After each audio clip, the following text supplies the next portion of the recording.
Mimi naona tu kichwa, mtu anacheka.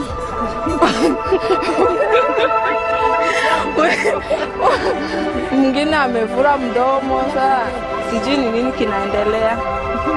Sinafurahia tu kuziona hapo juu. Mimi hata nashindwa, nimetoka mbali. Sababu nikiwa huko ng'ambo naziona zimepangwa hapa. Sasa nimechukua tu time nikuje nizione ni za nini. Mimi hata nashindwa ni nini. Mimi naona mwingine amefura, mwingine anacheka, mwingine ana smile hapo.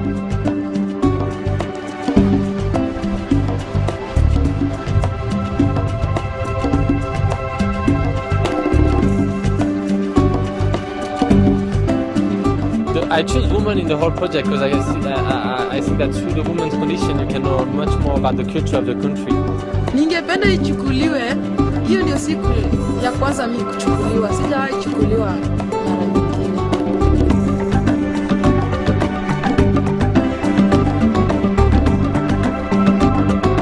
My name is JR and I come from France and I'm 25 years old. I choose Kibera because I've heard about Kibera so much through the media even outside the country and also during the post-election. So I wanted to come and see by myself who are the people behind Kibera.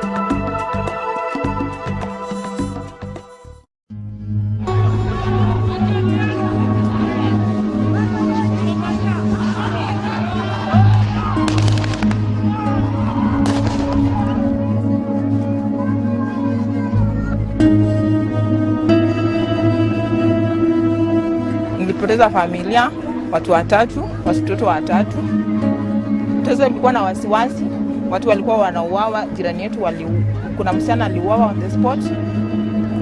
Baada ya bunduki kustuliwa reli juu, akauawa hapo hapo, watu kaingia kwa nyumba na tukua na geti. Sasa nilikuwa na wasiwasi na watoto sana.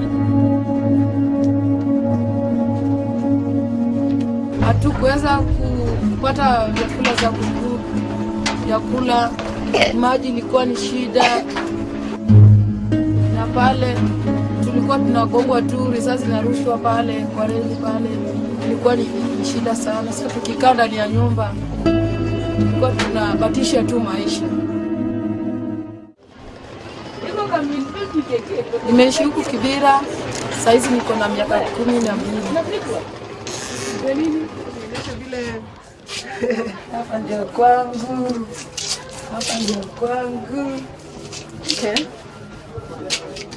Hapa ndio kwenye nalala. Naishi na familia yangu. Watoto wangu. Niko na watoto 7. Cheki tu venye unaparara. Mimi hapa sina kazi.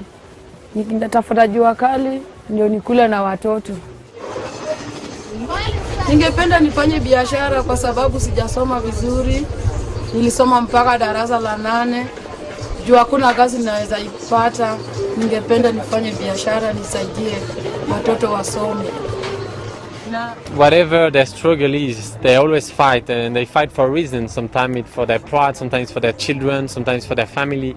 And when I met women in the post-conflict situations of Liberia or Sierra Leone, where they've been through really strong and hard story, you can't imagine that after a story like that they would give a face or a smile like that.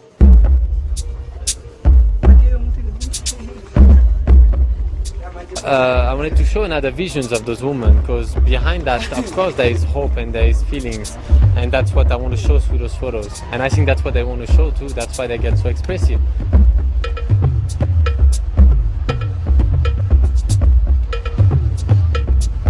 So mimi nikajionelea kwamba ni vizuri, labda inaweza kuwa majabu la Musa, usitukia kwamba sisi pia wanawake kesho tutakuwa mfano ya wengine.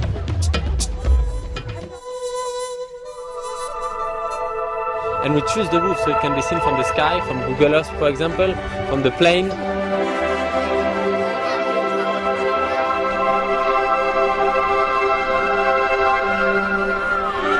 And also we choose the train so that the pictures will travel.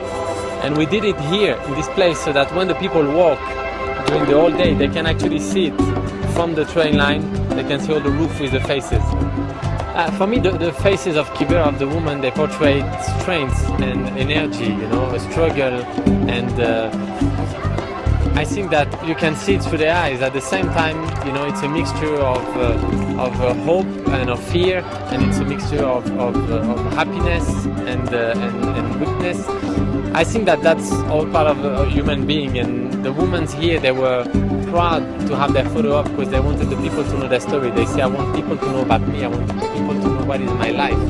Mimi nilijienjoy kwa sababu itakuwa mfano ya wengine wote wakiona mama maskini anaweza cheka hivyo, ndio maana nilijionea niende nionekana pia mali nyingine. Picha za macho yenyewe niliona wakati waliingia walizibeba hizo vitu na sikujua ni za nini. Sasa vile nilikuja evening hours nikapata wameziweka tayari. Sasa nikaangalia kweli macho inaonekana. Macho inaonyesha kwamba raha inakuja duniani. Yaani wakati naangalia juu hivi naona kama raha inakuja duniani katika Kibera yetu sasa hivi. The population has been understanding the project for most of them. Some did not, and are still asking, what is this about? What is the benefits to the community? A lot of questions that is good at it because it creates talks, and people try to get their own feeling about it, how they see the project. And I think that's really interesting. We didn't come with something saying, okay, that's what we're doing, that's what it says. No, we do this with the people. If they don't want it, they can take it off. And it's actually their reaction that is even more interesting than ours. Picha ya kwanza inaonyesha vile alipopatwa na hasira wakati ya vita, lakini sielewi sana kama ni ukweli hiyo picha imesimamia wakati ya election. Haya, ya pili vile vile inaonyesha furaha ni kwamba tulipata ushindi kwa Obama. Ya tatu pia inaonyesha smile because yako na happy na ni amani ilipatikana wakati Anani alikuja kapatanisha. Ni maendeleo tayari. Na nasikia furaha tena tunadiscuss throughout the evening hours. Tumediscuss majirani wote. Wakati nilitoka nje nikaona niko pale, nilijiona raha ndani yangu. Kwa sababu ni maajabu sana naona mimi niko pale na sikuamini naweza kuwa pale.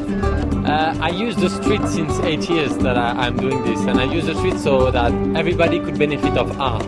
And so instead of people that don't go in museum or don't go in galleries, I bring it in the street so that you don't have to actually pay the entrance of a museum or a gallery to see art. And I think that art is something that gives hope and happiness, or just comments and create reactions to a lot of people. So I don't see why even the people of Kibera should not benefit of art here.